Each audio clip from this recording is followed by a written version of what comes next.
প্রিয় নেতৃবৃন্দ, সামনে কাকরাইল মোড়ে জাতীয়তাবাদী ছাত্র দলের সভাপতি রাকিবুল ইসলাম রাকিব, সাধারণ সম্পাদক নাসির উদ্দিন, আপনারা র্যালিটি শুরু করবেন।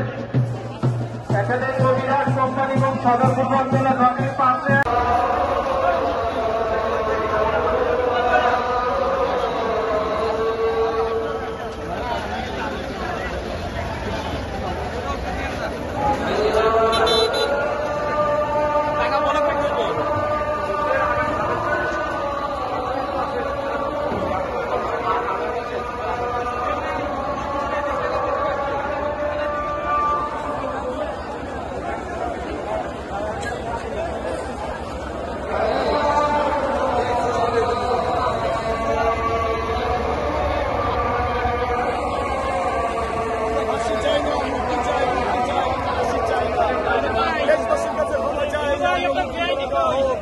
আমরা ফাঁসি চাই না, ফাঁসি চাই না।